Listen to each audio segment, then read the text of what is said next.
Saludcita, señor, Salud. por el éxito de tu proyecto. Gracias, gracias.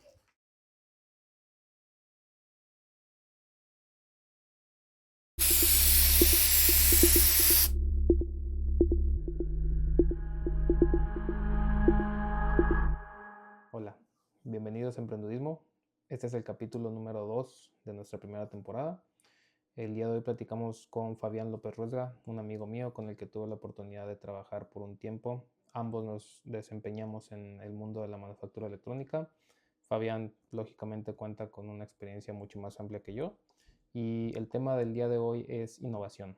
Cómo innovar en un emprendimiento, cómo innovar de manera inteligente, sin necesariamente que esto signifique que vas a estar forzando un cambio que tal vez tu emprendimiento, tu mercado, tu cliente no te lo está pidiendo. Creo que la experiencia de Fabián es de suma importancia y es un match correcto con el tema del día de hoy, porque Fabián cuenta con más de 20 años, viéndolo en su LinkedIn. Fabián cuenta con más de 20 años de experiencia en la industria electrónica. Ha trabajado en empresas como Infineon, como Sony, por nombrar solo unas. Y bueno, son empresas de clase mundial, tanto en Estados Unidos como en México. Y vamos a platicar un poquito más acerca de su experiencia. Es egresado por la UNIVA en Guadalajara, tiene un máster en el Tecnológico Monterrey. Y bueno, pues creo que fue un muy buen match, una muy buena elección para este capítulo porque Fabián nos platica de cómo él buscó las oportunidades, cómo contrario a lo que también se platica dentro de este episodio, contrario a tirarse, digamos, a hacerse una victimización o a echar culpa a su entorno de las oportunidades que le tocaron, bueno, él decidió cambiar su rumbo, cambiar su panorama, que dentro de su mismo entorno, dentro de su mismo trabajo de 8 a 5, pudo encontrar una oportunidad de emprendimiento y la fue creciendo. Hablamos acerca de cuándo es un momento correcto para lanzar una SADCB, hablamos acerca de qué conveniencias tiene de lanzar una LLC, que es la entidad legal de Estados Unidos, cómo innovar efectivamente, cómo quitarnos la barrera mental o la barrera cultural que a veces nos quieren etiquetar por el hecho de ser mexicanos y pues sus recomendaciones, entre otros temas. Entonces, espero que disfruten el capítulo de hoy. Es un capítulo que disfruté mucho hacer con él. Es una plática extendida. El capítulo dura un poquito más de una hora, pero creo que cada minuto es importante, es clave, es enriquecedor y si lo estás viendo en YouTube, lo puedes ver por partes conforme tengas disponibilidad en el día. Si lo estás escuchando en Spotify, pues lo puedes escuchar mientras vas al gimnasio, mientras vas camino al trabajo y creo que tanto a ustedes como a mí les va a gustar mucho lo que van a ver y escuchar aquí porque es un capítulo que la verdad me gustó mucho hacer y estoy seguro que en el futuro vamos a volver a invitar a Fabián para otro capítulo, para una segunda parte, para enriquecer lo que se platicó en este primer capítulo. Así que, sin más que más, vamos al capítulo. Tanto Bienvenido, gusto. gracias por estar Un aquí. placer por estar acá. Cuéntanos un poquito, Fabián, de quién eres, de dónde vienes y cuál es tu experiencia en el mundo del emprendimiento. Bueno, soy ingeniero en electrónica, profesionista y emprendedor por herencia familiar. Eh, Originalmente nacido en la ciudad de Guadalajara, eh, por azares del destino desarrollado en el estado de Nayarit, pero sin embargo orgullosamente pseudo nayarita jalisciense. Eh, He tenido la oportunidad o la bendición de participar en diferentes proyectos. Eh, También tuve la oportunidad de hacer una maestría en gestión de ingeniería por el Tecnológico de Monterrey. He trabajado para empresas como Sony. Me tocó participar en la fabricación del primer o de la primera línea de producción de PlayStation para México, para Latinoamérica, en la ciudad de Tijuana.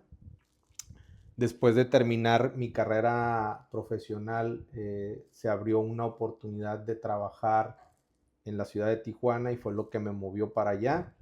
Eh, He tenido la oportunidad, como te lo comenté, de trabajar en diferentes empresas, chicas, medianas y grandes, y eso me ayudó a enriquecer esta alma de comerciante que hoy día les llamamos emprendedores, por mi familia. Mi familia, dentro de lo que cabe, mi papá, mi mamá, fueron comerciantes desde muy chicos dentro de sus hogares, y ellos crecieron con eso, y aunque ellos no tuvieron una formación profesional como la que nos brindaron a mí y a mis hermanos, prácticamente supieron desarrollar su capacidad, lo cual fue un ejemplo a seguir para mí, ¿no? Tuve la oportunidad de entrar en la carrera de la ingeniería en electrónica en el Instituto Politécnico Nacional.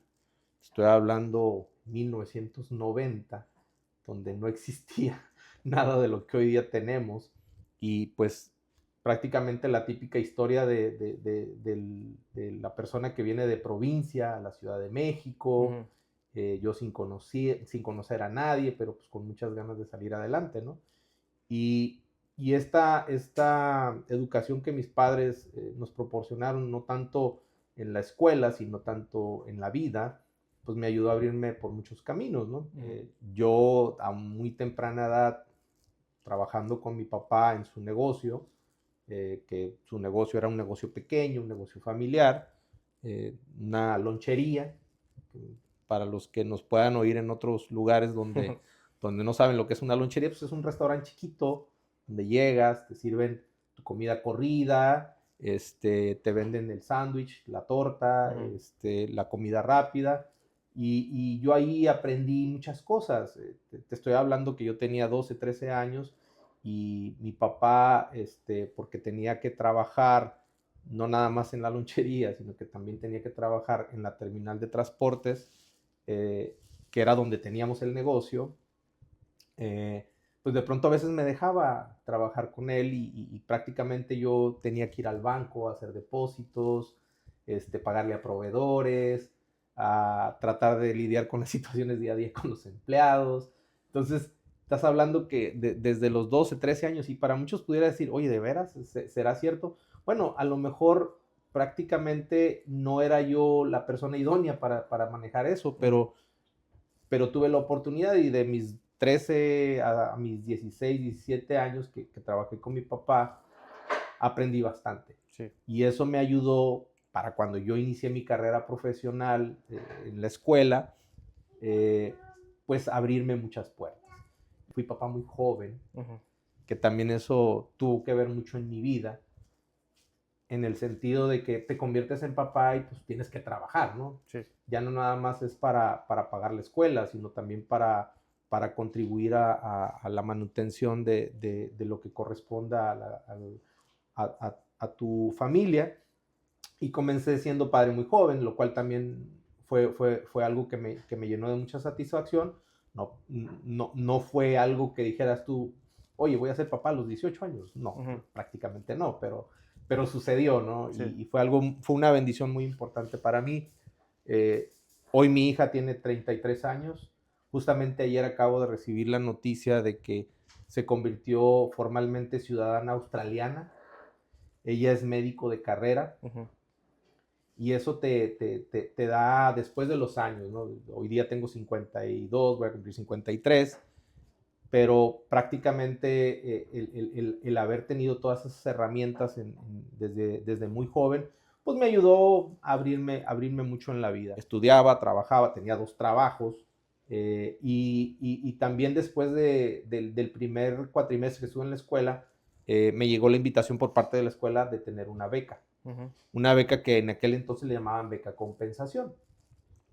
Y ahí también, otra vez, ya le agregué a mis 2 trabajos le agregué uno más, ¿no? Sí. Entonces tenía 3 trabajos, trabajaba para la escuela durante ciertas horas, trabajaba el taxi, que realmente el taxi lo utilizaba como mi medio de transporte. O sea, si agarraba 3 o 4 clientes para pagar la renta de la semana, que en aquel entonces, si lo trasladamos, eran 300 pesos a la semana lo que tenía que pagar de la renta del taxi. Sí. Entonces, pero yo necesitaba un medio de transporte, entonces me averigüé para tener eso, ¿no? Sí. Entonces, realmente eso a mí me funcionó, y me funcionó durante mucho tiempo. Entonces, terminé mi carrera profesional en Guadalajara. Para ese entonces también yo ya estaba trabajando en otra empresa, en una empresa que recién se abrió en Guadalajara, se llamaba Multivisión. Y estando trabajando en Multivisión me fue muy bien, pero en la escuela me llegó también otra invitación de trabajo para ir a una entrevista. Y lo que se me hizo raro en aquel entonces es que me mandaron a hacer una entrevista al Hotel Fiesta Americana. Y dije yo, caray, espérame tantito, a un hotel, como que, ¿por qué, no? Pues, la ingenuidad o la ignorancia de la juventud, pues tenía eso, ¿no? Pero pues fui, ¿no? Y ya cuando llego, mi sorpresa es de que había fila, ¿no? Para las entrevistas. Sí. Y obviamente esa entrevista me cambió la vida, porque cuando yo llego y me entrevisto ahí, me entrevista la persona que estaba a cargo del reclutamiento, venía el director de recursos humanos, venía la gente del departamento de ingeniería y estaban buscando gente para el área de mantenimiento. Y ahí prácticamente me dijeron así literal, ¿cuánto ganas? Y de lo que ganas te vamos a ofrecer el doble. O sea, ya ni siquiera me preguntaron. No, tanto más. Sí, o sea, me dijeron, a ver, tú estuviste en Motorola, hiciste sus prácticas, tienes una idea de lo que nosotros pretendemos. Y la empresa que nos estaba contratando es una empresa que se llama Rectificadores Internacionales. IR, que son sus siglas en español y en inglés, son los que inventaron el transistor de efecto de campo. Pues prácticamente estás hablando de en aquel entonces, en los 90s, un semiconductor o un dispositivo que es como la sal en la cocina. Lo llevaba todos los dispositivos. Y tenían un crecimiento muy interesante en la ciudad de Tijuana porque estaban transfiriendo toda la tecnología de Temecula, California, a Tijuana.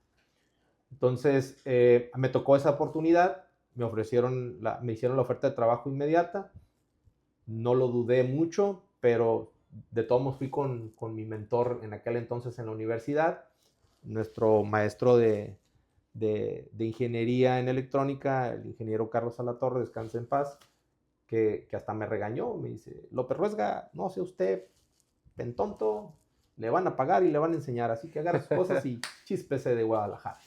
Y me fui a Tijuana. Tijuana, te puedo platicar muchísimo, obviamente no es la idea de la entrevista, pero en Tijuana estuve prácticamente los siguientes 20 años de mi vida. Hablando 100% ya de tus emprendimientos o tu emprendimiento mayor, ese emprendimiento que tú me platicabas el otro día, ¿qué es lo que a ti te motiva a dar el paso, a brincar, a decir ya, tal vez no de lleno, pero le voy a meter el punch, le voy a meter todas las ganas a esto porque estoy viendo esta necesidad, porque aquí hay un mercado que puedo captar? ¿Qué fue lo que muchos le llaman el wake up call? De decir, aquí está, le voy a entrar. Prácticamente fue una especie de situación de necesidad y movimiento actual. Cuando te digo que me vengo a Tijuana, me vengo en el 95, 96, trabajo en diferentes industrias, entre ellas Sony, que fue la que te comenté, y lo comenté porque es lo que la gente conoce más. Trabajé en algunas otras industrias como tal, siendo obviamente empleado de estas empresas, pero en 2001 sucede algo que nos impactó a todos en la industria electrónica y sobre todo al área de Baja California. Entonces, cuando pasa el 9/11 en Nueva York, prácticamente se cierran fronteras, pasan muchas situaciones que todo el mundo conoce. Pero prácticamente donde yo estaba trabajando, empieza una reducción de personal, pues porque ya no había necesidad de trabajar. Me dicen, oye, ¿sabes qué, Fabián? Pues fíjate que va a pasar esto, va a empezar recorte, necesitamos que nos empieces a dar listas de personal, porque se va a ir, oye, espérate, como que ¿por qué? No, que ya no hay trabajo. Y muchos pasamos por ese proceso y precisamente a mí fue lo que me despertó o lo que me inició para poder hacer otras cosas. Yo estaba en ese entonces recién casado, y acababa también de tener a mi tercer hijo, y era una necesidad intrínseca porque acababa también de comprar casa. Sí. Entonces yo dije, pues, ¿qué voy a hacer? Y acostumbrado a tener de 2 o 3 chambas, pues obviamente pues empecé a buscarle. En aquel entonces había una transición entre lo que era la comunicación. En el año 97, 98 empezó lo que se conoce como el ancho de banda a entrar más fuerte para aplicaciones administrativas. Ujú. Es decir, ya no era tanto el de que te comunicas por internet, sino que tienes que usarlo para poder ser parte de la integración administrativa de algún proceso. Ujú. ¿Okay? Entonces, para las ciudades no había tanto tema porque obviamente la infraestructura del cable o la telefonía o cualquier otra cosa te daba el servicio. Pero en las zonas que estaban obviamente fuera de esta huella, no había alcance. Entonces en aquel entonces existía un producto que se llamaba Starban. Y Starban comenzó con un proceso de proveer comunicación de internet vía satélite. Ajá. Yo ya tenía experiencia, ya había trabajado en sistemas de telecomunicación, pues me rifé a irme de instalador. Ok. Tenías que ponerles un sistema inalámbrico, un router, un switch, un servidor, etcétera, etcétera, ¿no? Entonces, esto me abrió un abanico de posibilidades. Entonces, yo me convertí en instalador de Starban, pero a la vez me hice un vendedor de equipo. Ok. Entonces, ahí como que fue el trigger, ¿no? Fue lo que comenzó ahí con el gatillazo, ¿sabes qué? Por aquí está. Y pues ya con alma de comerciante, pues le entras a lo que venga, ¿no? Y pues te pudiera decir que lo que me pagaban de la instalación era muy bueno, pero pues, lo que me quedaba en el margen de la instalación de los servicios de valor agregado era más interesante. Entonces, esto fue lo que inició en aquel entonces esa necesidad que estaba tan ávida en todos los sectores y pues obviamente tú no quieres ir por tener que tener esta conectividad, moverte a la metrópoli, tú quieres seguir en tu zona conurbada o en tu zona rural o fuera de la ciudad, pues obviamente esto tenía un mercado muy grande. No, inclusive, perdón que te interrumpa, Sí, inclusive dime. ahorita estamos viendo como un ciclo repetitivo con eso porque ahorita está Starlink de Elon Oh, Musk sí, sí, sí, eso es y súper es la interesante. maravilla que promete, que es decir, en cualquier parte del mundo que estés, ahorita haciendo un poco de referencia a la Sí, zona sí, sí. conurbada, la zona rural, cualquier parte del mundo que estés, pones tu aparatito, se conecta a un satélite Uh-huh. y ya te da señal, así estés en la sierra, así estés en la montaña, en el río, ahí está. Uh-huh. Entonces está como siguiendo, digo, Exacto. a veces es parte del punto de la entrevista, ¿no? ¿Qué tan innovador es la innovación? Exacto. Porque tú puedes decir de que, mira, nuevamente, Starlink, pero hace 24 años, 25 años existía Starbank y Uh-huh. era un concepto Era, parecido, era, un, entonces... era un concepto similar. La tecnología, como bien lo mencionas, y la innovación del producto lo llevó a cierto nivel. En aquel entonces, nomás para darte una idea, tú tenías que validar tu proceso o validar tu instalación a través del teléfono. Entonces existía esta incongruencia, ¿no? Oye, voy a ir a una zona donde no hay cobertura telefónica para instalar un satélite y tú me dices que te valide el sistema vía telefónica. Me involucré mucho en eso. Después de ser instalador y revendedor, me convertí en distribuidor. Ajá. Cuando me convierto en distribuidor, ya incluso después de 2 o 3 años, ya también me había salido otra vez oportunidad de trabajar en la industria. Entonces yo dije, pues oye, no voy a dejar esto y nada más me voy a dedicar a la industria, porque pues ya la industria una vez, ¿quién me garantiza que no hay otro siniestro, otra situación Sí, que va a ser disruptiva en mi vida y me voy a otra vez quedar sin trabajo, ¿no? sí. Entonces nunca lo solté. De tal manera que yo trabajaba de lunes a viernes en la empresa en la que estaba contratado y los fines de semana prácticamente me volaba para poder hacer mis instalaciones. Pero también ya ahí fue una de mis iniciativas de cambio, porque me convertí en distribuidor y me encargué que los fines de semana, lejos de ir a venderte el sistema, pues también te entrenaba. Uh-huh. Entonces, ¿por qué? Porque muchos de los clientes que tuvimos en aquel entonces, pues era gente que tenía un café internet en el ranchito, Sí. en la colonia, en lo que sea. Entonces, él ya, per se esta persona que ya tenía un café internet, que en aquel entonces usaba mucho, pues también ya era un emprendedor, ¿no? Porque tenía la miscelánea donde te vendía las papitas, el refresco, el entretenimiento del internet, lo que sea, pero aparte también te vendía, pues, que el router, que la computadora, que la laptop, etcétera, etcétera. Entonces, ya te enfrentabas con alguien que quería comerciar y que lo tenías ahí por un lado cuando tú estabas instalando. Sí. Y te decía, oiga, dije, pero se ve bien esto oiga, y si yo vendo otro, ¿qué onda? ¿Cómo me va? Pues puedes llevarte una comisión. Ah, pero pues es que usted me costó bien caro traerlo hasta acá desde Tijuana y no, no te preocupes, yo te enseño y te certifico para que puedas ser instalador. Ah, ¿yo puedo ser instalador? Sí, claro. Entonces, de ahí comienza a crecer esta red. Y me lleva mucho tiempo, un par de años, si tú gustas, estar viajando Uh-huh. para poder hacer esta distribución.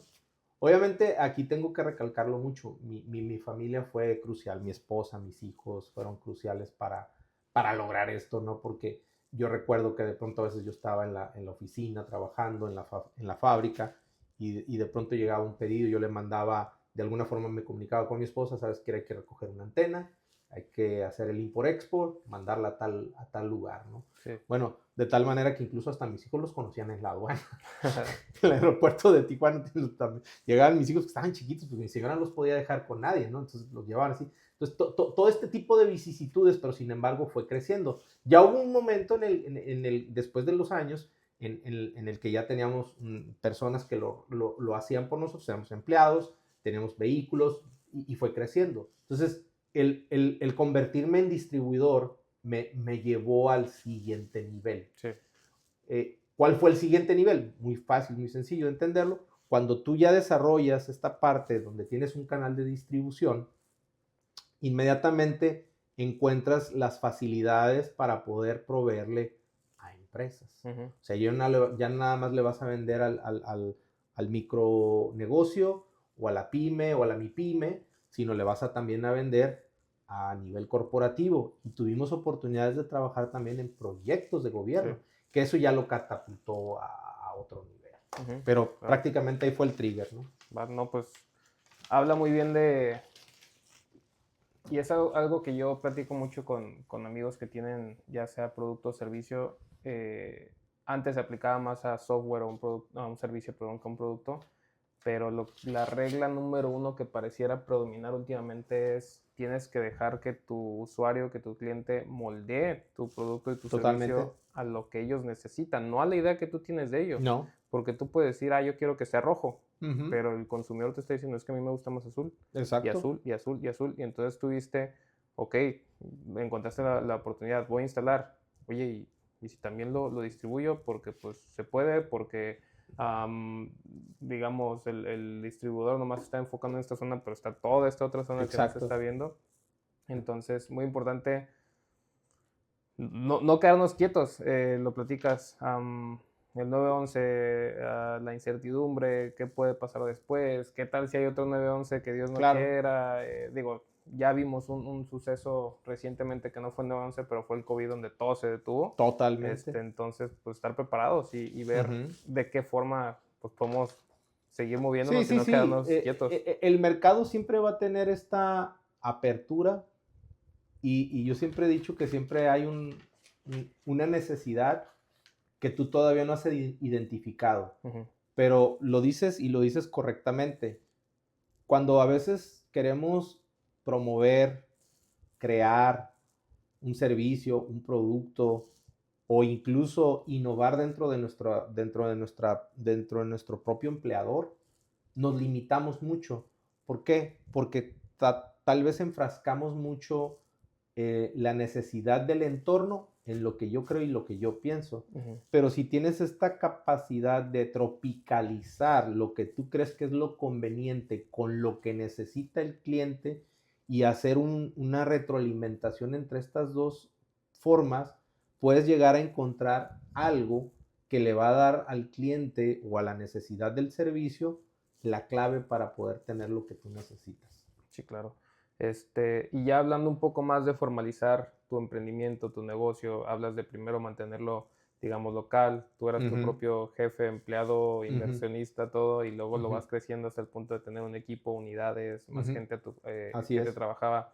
¿En qué momento para un emprendedor que precisamente lo empieza localmente, lo empieza con la familia, en qué momento, bajo tu experiencia, es correcto o es necesario hacer el brinco de negocio no registrado a una SADCB o a una SDRL Ujú. o lo que quieran? Y haciendo como dos preguntas en uno, por tu experiencia en Estados Unidos, ¿en qué momento tú consideras que también es bueno empezar una LLC, que es una sociedad aquí en Estados Unidos?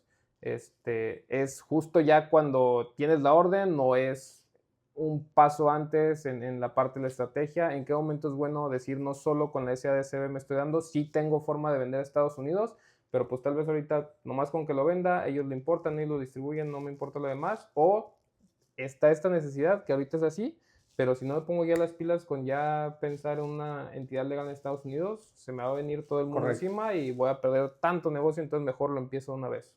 Bueno, es una excelente pregunta, creo yo, para la actualidad. Eh, yo al principio fui persona física con actividad empresarial en México, todavía sigo siendo persona física con actividad empresarial, y prácticamente la necesidad también me empujó a eso. ¿Por Ujú, qué? Acuérdate que también hubo un proceso donde la autoridad te exigía ya que tú tuvieras un comprobante fiscal para la erogación de un gasto. sí. Entonces, esto me lleva a mí a la necesidad de que, por ejemplo, empiezan a llegar clientes que me dicen, oye, ¿sabes qué? Es que yo ya necesito una factura.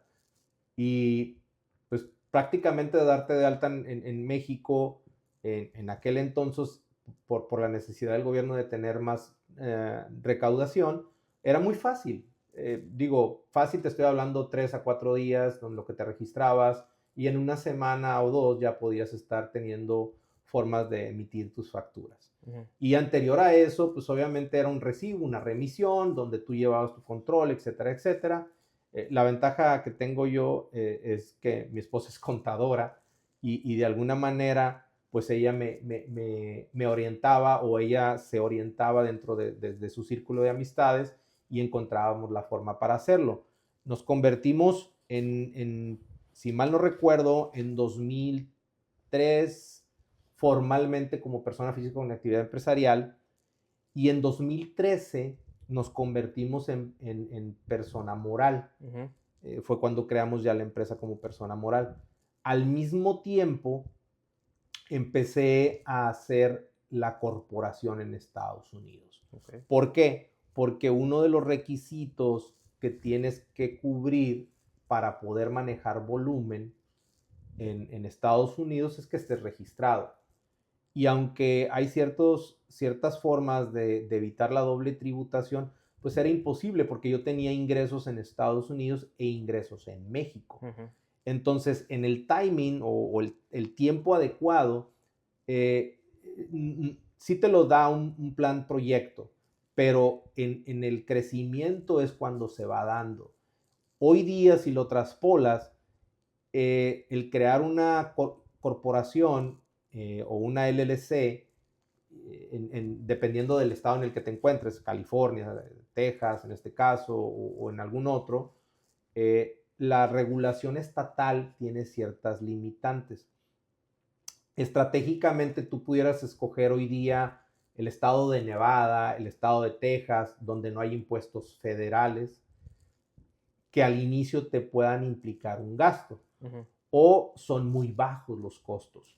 Sin embargo, de pronto a veces tú te enfrentas como emprendedor a la situación de que el gasto que implica abrir esa corporación es, puede ser desde los 200, $300 hasta los 10,000.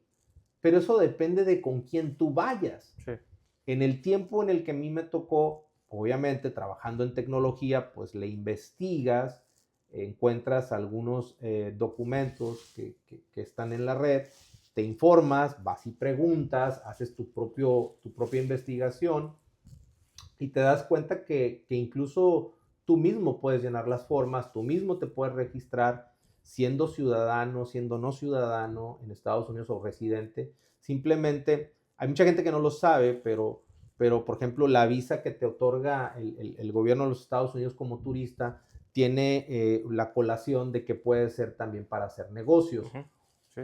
Ojo, bien importante y una libertad de responsabilidad. No somos abogados, no somos ni contadores, ¿no? Somos simplemente personas que están platicando un tema. Obviamente hay que asesorarse con las personas adecuadas para cada uno de los casos. Pero yo lo que sí te puedo decir es de que yo siendo residente mexicano, con mi visa y mi pasaporte, pude abrir mi corporación. Que realmente lo que tú necesitas es crear digamos, traducido a términos en México, la Sociedad Anónima de CBE o la LLC, la incorporación, que tienen diferentes características y que para eso se recomienda leerlo, analizarlo, o si no lo quieres hacer, ir con un profesional Sí. para que te oriente y crear tu carpeta, que en el caso de México, la acta constitutiva, donde tienes todos los documentos que hacen que tú tengas una entidad que va a hacer una enajenación de un bien o servicio o de alguna actividad que te va a permitir que tú le pagues impuestos al gobierno, pero a su vez también te va a dar la confianza de que puedes ir con cualquier proveedor para que te den precios de mayoreo. Sí. Y esto te abre otra ventana donde ya tu precio para canal de distribución es más competitivo. Ujú. Entonces, todo es un ganar-ganar aquí. Entonces, el tiempo adecuado para hacerlo, creo que te lo dicta tu producto y tu servicio o el nivel y el volumen que tú puedes desarrollar. No tienes que hacerlo si comenzaste hoy tu negocio o tienes hoy día la idea de hacer algo. Tú no tienes que ir a correr a registrarte. Tienes que hacerlo, obviamente, de la manera correcta cuando esto ya tiene cierto nivel, o al menos en mi caso, así sucedió. Entonces, volviendo otra vez a la pregunta y siendo bien específico, el tiempo te lo va a dar lo que tú quieras hacer. Es decir, si tú hoy día es indispensable que estés registrado, lo tienes que hacer. Pero si no, puedes empezar de esta manera, poco a poco, y crecer de ser persona física a persona moral, y en Estados Unidos de ser con tu ITIN, estar haciendo tu declaración de impuestos, a convertirte en una LLC o convertirte en una corporación que de acuerdo a la naturaleza del negocio y al nivel de ingreso que vas a tener, va a ser la conveniencia para una o la otra, Sí. igual en México. Entonces, no hay un timing así específico que te diga, hey, tengo que hacer esto el día de mañana, si no, se me va a caer todo. No. Sí. Sí tienes que ver de acuerdo al ingreso. A la autoridad no le interesa lo que tú hagas, obviamente estoy hablando de unas actividades lícitas, Sí. le va a interesar lo que ingresa a tu negocio y lo que le corresponde de acuerdo a la ley por los impuestos que están establecidos donde tú estés trabajando. Entonces, partiendo de esa premisa, tú lo puedes hacer el día de hoy o lo puedes hacer el año después que ya iniciaste y que tienes un nivel de operación. Haciendo énfasis en la parte de la innovación. Se habla muy seguido de encontrar un punto medio entre no reinventes la rueda Ajá. y que el emprendedor moderno o el bloqueo mayor que a veces el emprendedor o el emprendudoso o alguien que quisiera emprender está en, ok, quiero poner algo, pero ¿qué pongo? Es que ya todo está hecho, ya todo está inventado, ya no hay nada más que hacer nuevo. ¿Cómo identificar precisamente cuándo innovar y cuándo no moverle? Sigue con lo que está funcionando, pero hazlo a tu forma. Fíjate que dentro de cada una de las experiencias que me ha tocado vivir, siempre ha habido la necesidad de estar cambiando constantemente. Cuando tú te dedicas a tecnología, uno de los peores errores que puedes cometer es asumir que lo que tienes es lo mejor. Entonces, para eso hay una receta muy simple. En aquel entonces, cuando yo comencé, y todavía sigue siendo parte de, después de COVID, existía mucha presencia en expos, congresos, seminarios, y había muchos a los que yo ni siquiera era invitado. Sin embargo, yo le veía cierta parte que me convenía para conocer o saber y me anotaba. Ya teniendo esta presencia como persona física, o sea, ni siquiera necesitas tener una corporación o nada. Tú te puedes suscribir a muchas empresas que hoy día no te cuestan y te están ofreciendo conocimiento o transferencia de tecnología. En mi tiempo, pues obviamente para poderte certificar en Cisco, para poder vender un producto de Avaya, para poder vender switches de Tricom, tenías que hacer cierto nivel de certificación y pagabas por esa licencia. Pero obviamente te convertías también en partner. Es decir, tú ibas, tomabas el curso, te preparabas, te certificabas, entonces ya entrabas en su lista de distribuidores. Eso por un lado. Hoy día todavía sigue siendo eso, todavía prevalece. La ventaja es que ahora no te cuesta. O te cuesta mucho menos o es muy significativo. Sí. En el caso de las expos, yo me suscribí al Consumer Electronic Show, que es un show que alberga a la mayoría del mundo de los consumibles en la electrónica. A mí me tocó ir, si mal no recuerdo, desde el 2003, 2004, y cada año yo asistía. Y cada año había ciertos productos o tecnologías o procedimientos que tú aprendías. Y es a los que les ha tocado visitar Las Vegas y conocer el centro de convenciones del Hilton o participar en este tipo de convenciones, no podrán soslayar el hecho de que tú vas ahí y observas como quien va más adelante en la tecnología, que hay que reconocer lo que es el mundo asiático. Cada año tú veías en el pabellón donde ellos estaban trabajando que comenzaban, digamos, con un pabellón de 3 salones. Y poco a poco te das cuenta que el año siguiente ya son 10 salones. Y el año que sigue ya es todo un edificio. Y tú haces el recorrido con ellos y ves que, por ejemplo, en cierta parte de China, Corea o Japón, desarrollan productos que de pronto dices, de veras, se va a vender. Y curiosamente, a la vuelta de 6 meses los ves en las tiendas de conveniencia. Entonces, de ahí vas aprendiendo y vas buscando. En otras palabras, contestando tu pregunta, tiene mucho que ver el hecho de que tú desarrolles lo que les llaman los horizontales y los verticales, ¿no? O al menos en la metodología de desarrollo de negocios, eso es lo que se utiliza. ¿Cuáles son mis verticales? Bueno, ¿cuál es la evolución de mi producto o servicio que yo estoy desarrollando? Y cuáles son los valores agregados que le puedo adicionar en forma vertical. Pero a su vez también desarrollas lo que están en los horizontales. Y muchos podrán decir, oye Fabián, pero pues no es mucha friega, no es mucho tiempo consumido y todo. No, porque tú dejas que los horizontales se encargue tu canal de distribución o tus colegas o tus vecinos o quien tú consideres que puede ser parte del negocio. Entonces, esta parte de desarrollar el negocio en la innovación y tecnología de acuerdo a lo que tú provees, tiene mucho que ver con lo que realmente va cambiando la necesidad. Es decir, hoy día, si tú preguntas, oye, una red social, ¿va a ser prudente desarrollarla? Bueno, probablemente no.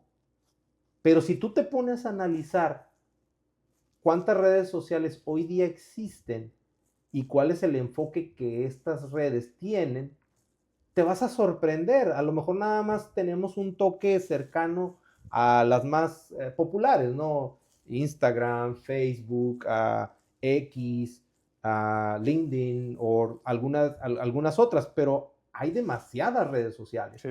Y lo que mucha gente no sabe es de que un nicho de mercado para poder colocar un servicio, pues puede comenzar desde 50 personas.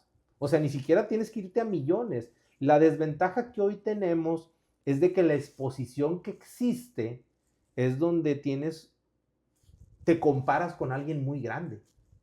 Y eso es el peor error que puedes cometer. Tú tienes que encontrar o tienes que ver, de acuerdo a lo que es tu producto o servicio, qué es lo que más acondiciona a tu red. Uh-huh. Si tu red requiere una red social privada, te la van a comprar. ¿Por qué? Porque no va a haber nadie que esté en su entorno. Y hoy día, con la tecnología que se tiene, no necesitas los servidores de Meta o de Amazon para poder desarrollar tu propia red y puedes hacer algo privado. Uh-huh. De hecho, si tú, otra vez voy a hacer referencia al mundo asiático, hay una cantidad inconmensurable de redes sociales, de proveedores de telecomunicaciones, de proveedores de diferentes tipos, bienes y servicios que no están limitados a los grandes. La cosa es que nosotros como emprendeduros o como emprendudosos estamos buscando siempre el ver al más grande. Y yo creo que ese es el error más complicado al que nos enfrentamos. Tendrías que ver qué es lo que a ti, dentro de la tecnología y su entorno, te acomoda para poder cambiar. Una cosa bien importante para entrar en la innovación es conocer muy bien la necesidad de tu cliente o la necesidad de tu nicho de mercado. Aquí hay que entender que el individuo que quiere desarrollar un producto o un servicio tiene que estar consciente de que la tecnología es importante, de que la innovación es importante, pero a quien se lo vas a vender es el más importante. A ver, vamos a suponer, ya existe un refrigerador, no voy a inventar un refrigerador, ¿no? Entonces, ¿qué es lo que puede suceder en ese refrigerador? Ah, bueno, pues a lo mejor puedo hacer un detector que está dentro del refrigerador que me sense cuando se me acabó la leche o se me acabó la carne o se me acabó algún consumible, ¿no? Pues, que me llegue una alerta a mi teléfono. Cuando estés en el trabajo, exactamente, ya no tienes. Exactamente. Ya tu esposa ya abrió el refri y se le olvidó avisarte, ya se acabó la leche. Exacto, ya no tienes. Exacto. O que en un momento dado, lo que sucede hoy día, ¿no? Hay muchísima gente que vive sola. Y que por su día a día y sus actividades no se va a acordar de qué va a hacer o qué tiene que hacer dentro de su vida normal, o sea, dentro de su vida cotidiana. Uh-huh. Y su vida de trabajo le absorbe. Entonces va a llegar a la casa bien cansado y no va a haber leche o no va a haber carne. Entonces, ese es por comentarte una necesidad, ¿no? Pero es que te tienes que sentar a ver qué realmente puede tener un impacto. La interpretación de la innovación va en función de la necesidad del cliente. Y otra cosa que es súper importante, tampoco te cases con eso.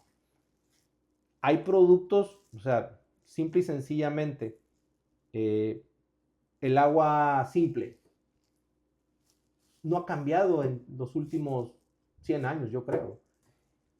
Y como esa, te puedes ir a varias, ¿no? Entonces, yo creo que la innovación o la implementación de tecnología o los productos y servicios que quieres desarrollar no están limitados solamente a eso, a de que quieras o no inventar la rueda. Yo creo que ese concepto de inventar la rueda es más a referencia de lo que ya está hecho y que de pronto no le puedes mejorar, que yo siempre he dicho y lo sostengo, que todo tiene un pedazo de mejora. Sí. Si algo no tiene un pedazo de mejora, es imposible. Siempre va a haber algo. Hablábamos ahorita de dos temas cuando te andabas explicando. Uno es, y el tema de la conversación es innovación, pero creo que este miedo ha existido, tú sabrás más que yo, desde los años 80, luego los 2000, ahora la amenaza se llama inteligencia artificial. Okay. ¿Qué tanto realmente es una amenaza la nueva tecnología para nuestras vidas? Porque siempre se dice de que ya llegó el internet ya nos va a reemplazar y ya no van a haber trabajos. Ujú. Ya llegó la automatización, ya nos van a reemplazar y ya los robots lo van a hacer. Ya llegó la inteligencia artificial, ya ahora Elon Musk presentó su robot de ese asistente. Ya se acabó. Ahora hay que todos ser creadores de contenido, ahora que todos hay que ser conductores, ya ni conductores de Uber porque ya también Ya lo va a haber autónomo. autónomos, carros autónomos. Entonces, ¿cómo utilizar precisamente esta innovación, esta tecnología como algo a nuestro favor en vez de verlo como una amenaza? Porque pareciera que la gente que lo ve como una amenaza, más bien busca una excusa para la victimización. Así De es. decir no, es que, híjole, ya iba a salir a buscar trabajo de chofer y ya salieron con los taxis que se conducen solos. O sea, ¿cómo Eso realmente está muy quitar bueno. esas excusas? Sí, claro. Mira, viniendo de alguien como yo que la tecnología me ha dado de comer muchos años. Cuando yo era un adolescente que estaba en la secundaria, el internet no existía, ¿no? Uh-huh. Cuando comienza a salir el internet y se empieza a desarrollar y empiezas a tener una cantidad de información, pues también sucede la otra parte, ¿no? Hay mucha desinformación. Y yo creo que el hecho de que la tecnología nos ha llevado al mundo que hoy existimos, tú tienes que correlacionar lo que existe hoy. Prácticamente nosotros tenemos vida de reyes. Tú puedes escuchar al cantante que tú quieras en el momento que tú quieras. Tú puedes estar conocer cualquier país sin ni siquiera ir. Y no es teletransportación. O sea, Se llama sí, Google Street. exactamente. Entonces, yo creo que, como bien lo planteas, la excusa está ahí, pero siempre va a existir. Pero hay menos gente que encuentra la excusa. O sea, la mayoría considera y cree que la tecnología es muy bienvenida. En este caso, la inteligencia artificial, en muchísimas de sus versiones, tendencias y caminos que ha tomado, tiene esta parte que se hace cargo de que tú ya no trabajes con la espalda, sino que trabajes con el cerebro. Uh-huh. Dicho esto, realmente la invitación que tenemos como seres humanos es a prepararnos mejor, Sí. es a poder desarrollar tus habilidades cognitivas para aplicarlas. Yo he escuchado a muchas personas que son expertas en el tema, donde esto nos va a dar la libertad, así como obtuvimos la libertad del conocimiento o tener acceso a información, que también cabe señalar que no toda la información es buena, Uh-huh. tiene cierta tendencia, cierto sesgo. Sí. Entonces, aquí hay que entender que aunque la inteligencia artificial pueda realizar cálculos y pueda tener desarrollos muy importantes, nunca va a poder sustituir al ser humano. No, y es como, nuevamente, ahora se llama inteligencia artificial, pero a final de cuentas es una recopilación de información y un procesamiento de la información que está ahí. Si tú le preguntas el día de hoy a ChatGPT de que, oye, ¿cuántas son las personas que nacieron en México de 1990 a 2023? Tantas. Ok, te da la información, pero ¿qué haces tú con esa información? Exactamente, ¿dónde la vas a aplicar y qué es el beneficio que vas a obtener de ella? Realmente lo que tendríamos que estar buscando, lejos de ponerle excusas, es cómo yo puedo aprender a utilizar, a implementar esta parte de la inteligencia artificial en mi propio emprendimiento. Uh-huh. ¿Qué me va a ayudar para mejorar mi emprendimiento?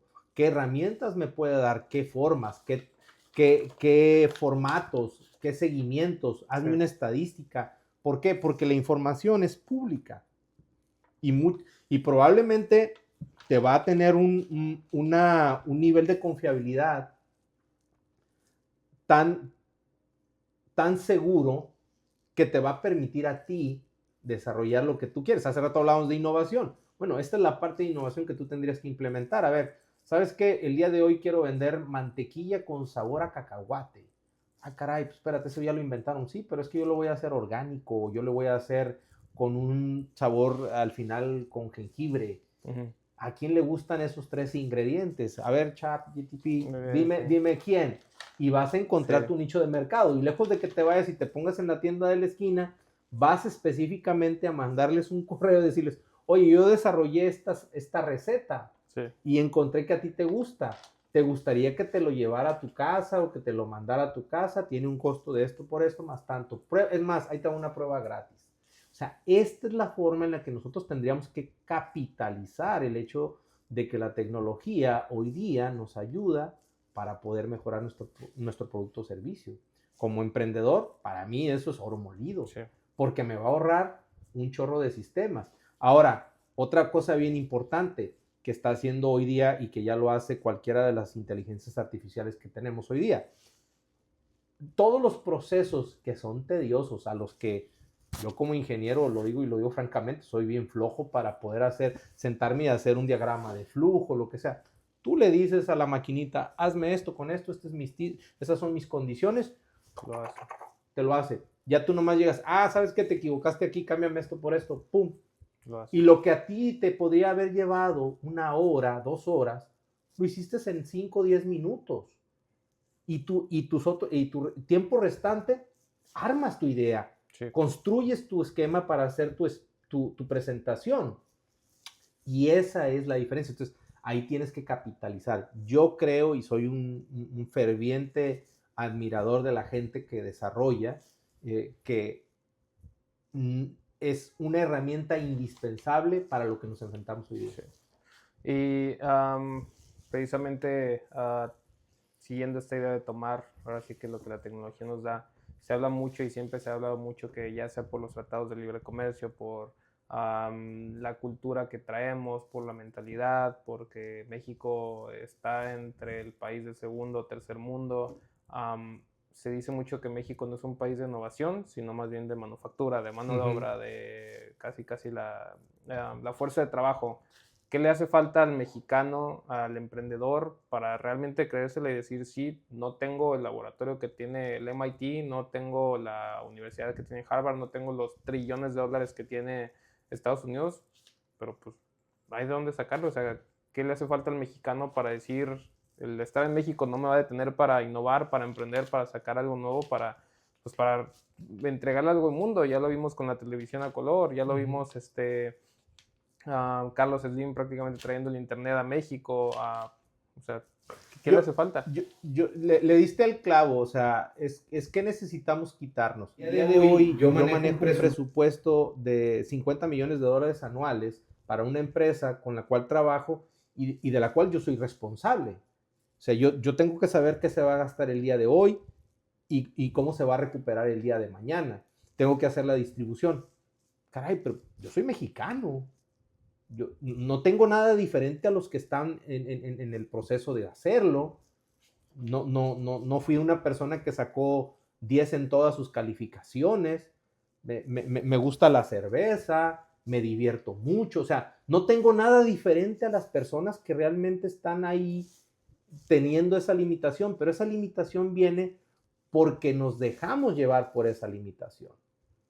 Realmente el miedo es un factor que es una condición a lo que tú no conoces. Uh-huh. Pero en el momento que tú conoces, se te quita el miedo. Entonces, prácticamente es esta incertidumbre, ¿qué voy a hacer si dejo de hacer esto o si lo cambio a aquello? Ese es el problema o esa es la oportunidad. Tú tienes que decidir en qué momento tú vas a cambiar para realmente obtener tu propio beneficio, no el de los demás. Tú vas a estar buscando el cómo mejorar tú como persona, cómo vas a cultivar tu cerebro, cómo vas a cultivar tu cuerpo, cómo vas a buscar estas alternativas para quitarte esas limitantes, porque eso es una limitante, no es ni más ni menos. Yo he conocido gente que, emprendedores muy, muy exitosos, que comenzaron envasando sus botellitas de salsa y que hoy día tienen una distribución en diferentes lugares que los ha llevado al éxito. Pero ellos mismos fueron a tocar puertas y fueron a abrirse el mercado. Uh-huh. Entonces, también tiene mucho que ver esta parte donde, y yo siempre he dicho que el día que pueda, Televisa, si me estás escuchando, algún día te voy a demandar, porque realmente crearon un estereotipo de la gente, donde tendríamos que pedir permiso para todo, cuando realmente el conocimiento está abierto ahí para todos. Pero pocos, hoy día ya son menos, la verdad. Yo he visto una evolución en las generaciones, la generación de tu persona. He aprendido mucho con mis hijos, que ellos son independientes y que buscan su proyecto, pero tienes que perderle el miedo. ¿Cómo le pierdes el miedo? Conociéndolo. Así de simple y de sencillo. Tú siempre vas a tener la incertidumbre de algo cuando no lo conoces, y ahí está la clave. Y tocas un muy buen punto porque me pasó a mí recientemente iniciando este proyecto y le pasa a mucha gente, no solo con un emprendimiento, sino con la idea de algo, con el idealizar algo. ¿A qué le temes? No, es que, por ejemplo, yo en mi caso con emprendudismo, ¿qué es lo peor que puede pasar? ¿Que no funcione? ¿Que a la gente no le guste? Ya lo tengo ganado. O sea, emprendudismo no existía hace un mes, no existía hace 2 meses, nadie sabía de ello y estoy viviendo bien. Lo intento, hago esto, no funciona, pues estoy igual que como estaba hace 2 meses y no pasó nada. ¿Por qué cuando lo aplicas a un emprendimiento, por qué vas con el miedo de, ay, voy a entrar en bancarrota, déjame endeudo y me endeudo y me endeudo y hago esto y hago lo otro? Pues si vas a entrar en bancarrota, vas a entrar en bancarrota. Hay una frase que dice, necesitas poner 6 negocios y con uno que te pegue esos 6, ya lo hiciste. Exacto. Pueden tronar 5, pero si de uno te hace millonario, ¿para qué quieres más? Yo eso es a lo que le llamo el principio de Michael Jordan. Creo que ya te lo había platicado, ¿no? Sí, lo platicamos la vez pasada, donde si tú lees la biografía de este personaje que todo el mundo conoce o que la mayoría de la gente conoce, que es uno de los mejores basquetbolistas de todos los tiempos, que la mayoría de la gente ve cuando Michael Jordan encesta la canasta, pero no lo ven cuando la falla. Qué curioso, ¿no? Sí. Y es un proceso. ¿Por qué? Porque como seres humanos tendemos a ver solamente lo bueno de los demás. No vemos lo malo. Incluso lo malo lo despreciamos de una manera tan fea que no nos permitimos equivocarnos. Nos queremos llevar a este nivel de perfección que no existe. Realmente Michael Jordan era un tipo fuera de serie totalmente, pero desarrolló su talento. O sea, a lo mejor tenía las habilidades, pero él se dedicó a hacerlo. ¿Cuántas horas entrenó? ¿Cuánto tiempo le dedicó? Si tú ves su biografía, hay partes donde cita que cuando él terminaba un juego y había fallado cierto porcentaje, se quedaba a estar practicando y a darle y a darle y a darle hasta dominar. Que esto es lo que sucede con todo, ¿no? El día de hoy tú tienes que iniciar un negocio y ese negocio pega de primera vez, te felicito, qué bueno. Pero si no te pega la primera vez, también te voy a felicitar porque lo intentaste, porque llegaste al punto donde tomaste el valor suficiente de enfrentarte a un fracaso. Y yo hoy día no conozco a nadie en la vida que no haya tenido un fracaso para poder lograr su éxito. Yo soy un ejemplo de eso. Yo me he equivocado, no una, 100,000 veces y me voy a seguir equivocando. La cosa es que yo no le tengo miedo a equivocarme. Yo no tengo miedo que si mi entorno me critica o que si mi entorno me califica o me evalúa de cierta o cual forma. ¿Por qué? Otra vez, Televisa, si me estás viendo, tú creaste un estereotipo donde todo el mundo es perfecto y eso no existe. Eso es irreal. O también los personajes de ciertas películas donde te idealizas. Eso no existe. Lo que tú puedes crear y construir con tu nivel y tu alcance, tiene que ser suficiente para dar el siguiente paso. Y si tú no crees en eso, eso es lo primero que tienes que construir en tu emprendimiento. A ver, ¿de qué soy capaz y hasta dónde voy a resistir? Obviamente aquí hay un factor muy importante. No es lo mismo crearte en un desarrollo de una necesidad donde tú requieres comer, seguridad o cualquier otra cosa, a cuando ya tienes un nicho de mercado, ya tienes planteado una estabilidad financiera baja o alta, como quiera que sea, y que tú puedes caminar sobre ella. Obviamente el que está en mayor desventaja es el que no tiene nada. Sí. Pero también tienes que entender que si administras tu tiempo y si tú por lo menos le dedicas 30 minutos de tu vida diaria a la semana, estás cultivando por lo menos, y no te digo de lunes a lunes, vete de lunes a viernes, estás cultivando por lo menos 2 horas y media de lo que tú quieres hacer, en lo que tú quieres mejorar. La cosa es de que ni siquiera a veces eso hacemos. Sí. Y si no promulgas eso, y si no lo generas, y si no lo realizas, pues no vas a llegar a ningún punto. Sí, y ahí es donde quebras el paradigma de que aunque seas mexicano, canadiense, australiano, de cualquier parte del mundo, esta es una limitante para el ser humano, no es para el mexicano. Esto existe en todo el mundo. La cosa es de que nosotros lo agarramos como estandarte, como una justificación muy tonta para no hacer las cosas. Nos han dicho que ser humilde y pobre es lo mejor, y eso es un error muy grande. No porque la gente humilde y que está en extrema pobreza sea mala. No, están en esas condiciones porque el entorno que tienen no les ha permitido desarrollarse. Sí. Pero yo... Y creo que voy a cerrar esta sección con una frase que es, caerse es válido y hasta cierto punto obligatorio, pero lo que es imperdonable es no aprender. Ándale. O en lo que sería lo lógico, no levantarse. Exacto. Porque te puedes caer y caer y caer y caer, pero si no aprendes el cómo te caíste, el por qué te caíste, el que tienes que ir más lento para que no caerte, o el que tienes que brincar ese bordecito que estaba ahí, pues te vas a seguir cayendo. Claro. Entonces, no, o sea, tampoco romanticemos el fracaso, entre comillas, o tampoco romanticemos no tener un negocio, un emprendimiento exitoso, porque si tú lo haces como normal, de decir de que, pues ya cerré otra vez esta tienda, ya cerré esta otra tienda. Totalmente de acuerdo. Pues sí, ¿qué vas a hacer ahora para ya no cerrar? Exacto. Ya pudiste este emprendimiento, no te funcionó, ok, ¿qué aprendiste de ese emprendimiento para que el próximo que pongas no sea otra vez una perdedera de tiempo, no sea otra vez no sea un fracaso? Sí, o sea, no sea un fracaso, totalmente. Y sí, totalmente de acuerdo. Aquí lo importante es lo que acabas de mencionar. Uno, te caíste, levántate. Te equivocaste, ¿en qué te equivocaste? Identifícalo.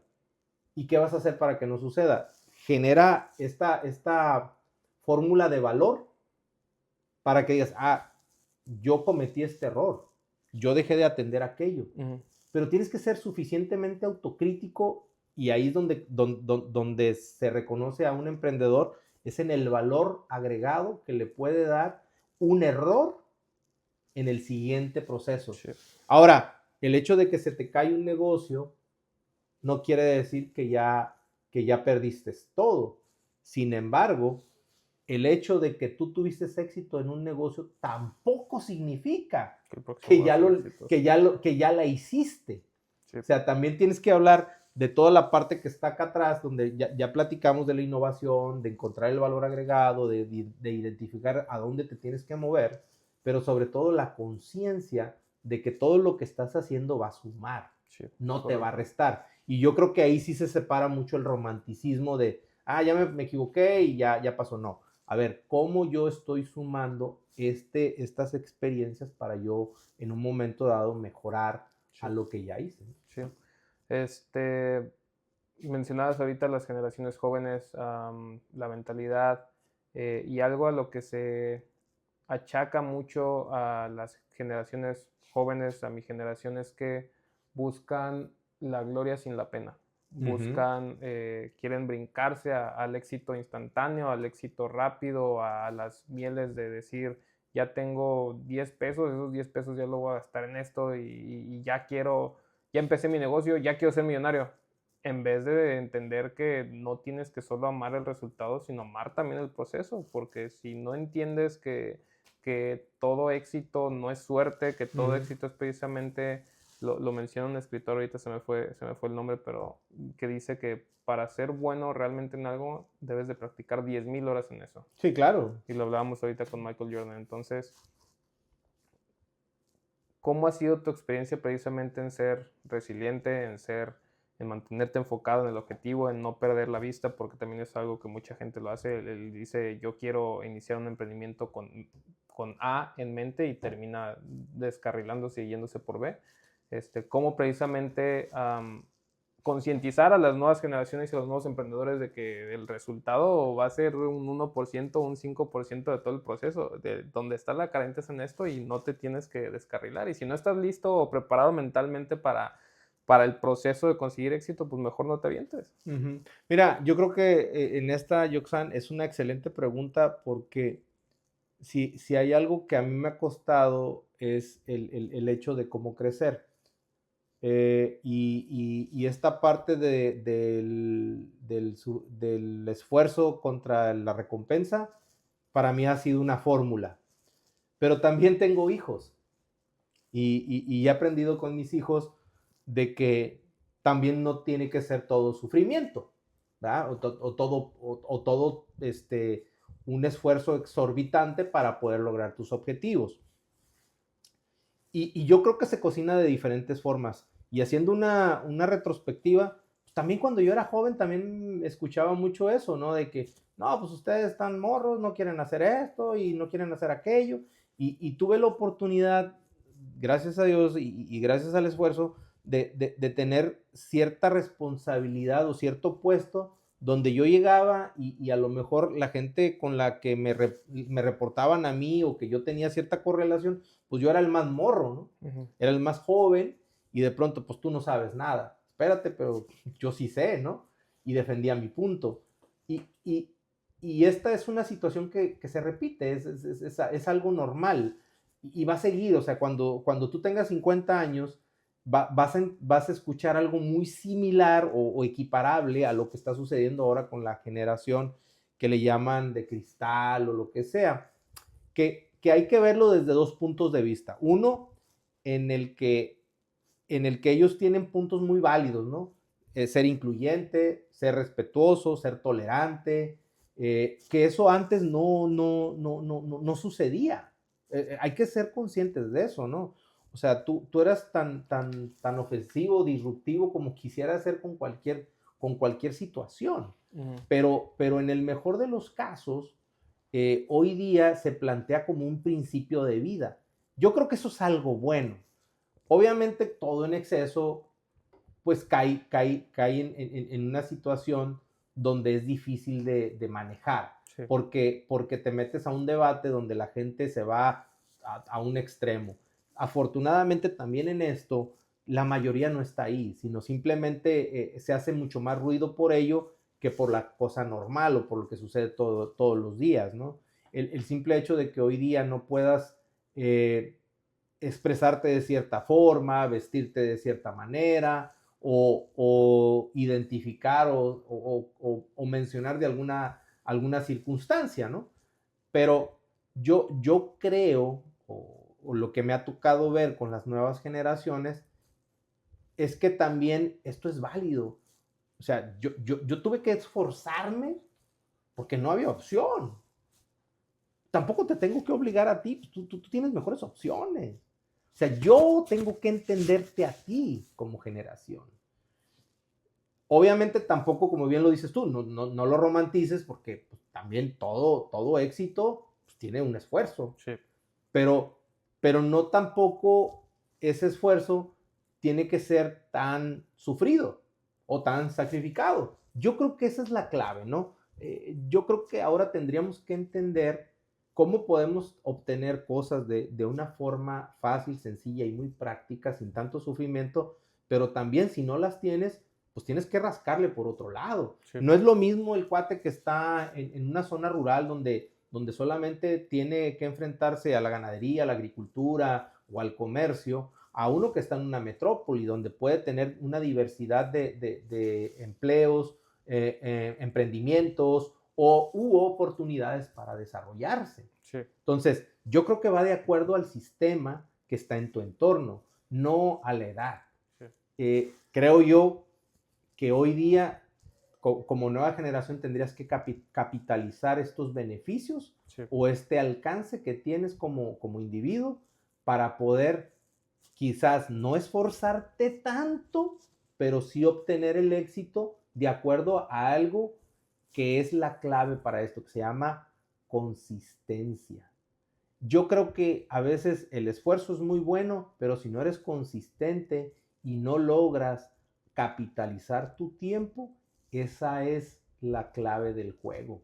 La consistencia, el tiempo y cómo lo capitalices, esa es la clave. No existe que si la generación es de este tipo o la generación es de otro tipo. Yo creo que ese concepto está muy mal manejado, porque eso ha Y se sucedido. actualiza cada rato, se sigue Sí, utilizando el pretexto. te digo, a mí me tocó verlo, a mí me tocó vivirlo, donde, chamacos pendejos, pues sí, éramos chamacos y éramos imprudentes y éramos inmaduros. Digo, hoy día, digo, yo tengo hijos de 30 y de 20. Ujú. Y me toca verlo con ellos. Mis 3 hijos son profesionistas, y cada uno de ellos dentro de lo que hacen, cometen sus buenos logros y sus errores. Sí. Sin embargo, yo no los tipifico porque son la generación X, W o Y, Z o lo que sea.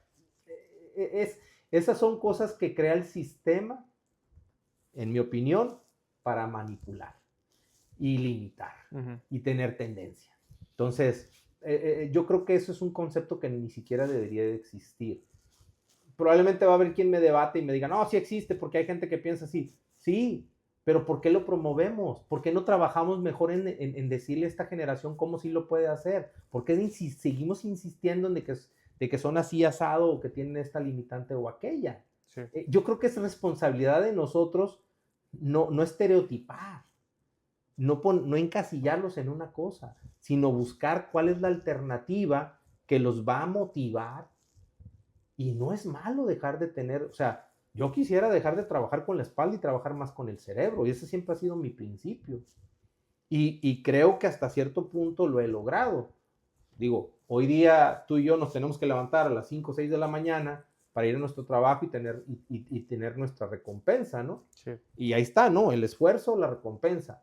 Sin embargo, probablemente habrá quien tenga esta ventaja de que a lo mejor no se tiene que levantar tan temprano y no tiene que durar tantos tiempos en el trabajo, tantas horas, y va a ganar más o mejor que nosotros, igual o mejor que nosotros, perdón, y eso no está mal, eso está bien, pero cada quien tiene que encontrar e identificar en dónde estás parado. Sí. Y no tener que tipificar nada, porque eso yo creo que ese es el peor error que podemos hacer. Entonces, respondiendo específicamente a tu pregunta, yo creo que eso no existe. Eso está en la cabeza de cada quien. Ok, muy bien. Y ya para cerrar, para irnos a pedir Halloween, ¿qué recomendación tú personal tienes para los emprendedores y específicamente para los emprendedores que buscan que su producto o servicio sea hacia la innovación? ¿Qué recomendación das tú con tu experiencia, con lo que tú ves? ¿Qué les puedes decir? Yo creo que la más importante tendría que ser es que encuentres un motivo. Ya sea que tu motivo sea tu familia, sea un motivo económico o lograr una meta, ¿no? Entonces, eso es bien importante, que tengas a dónde vas a llegar, con, sin y a pesar de tu emprendimiento. La otra es que es clave, tienes que leer, tienes que estudiar, y no tienes que agarrar un libro de tipo Biblia, ¿no? Hoy día tenemos esta ventaja de que si quieres aprender estrategias, si quieres conocer técnicas, pues ya vienen digeridas. Ya nada más es agarrar esa parte, a digerirla, administrarla y aplicarla. Uh-huh. El motivo, el conocimiento, pero sobre todo que entiendas que el éxito está en el camino que tú vayas forjando, con fracasos, con subidas, con bajadas. Eso es lo que te va forjando. Y yo creo que por último, tendrías que entender, esto es bien romántico, ¿no? Pero dicen que el dinero llega solo. No es cierto, el dinero nunca llega solo. Y menos si no lo sabes administrar. Yo creo que tienes que entender que cualquier negocio es bueno siempre y cuando seas consciente y consistente en lo que crees, lo que piensas y lo que haces.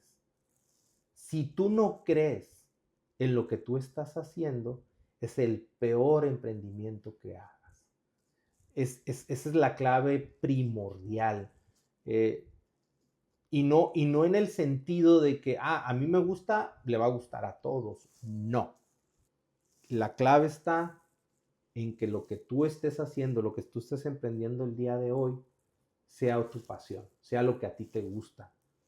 Obviamente, y esto es algo que yo siempre lo he dicho y lo digo con mucho respeto a los artistas, ¿no? Los verdaderos artistas, ¿no? Compositores, creadores de contenido, creadores de música, en todos estos sentidos.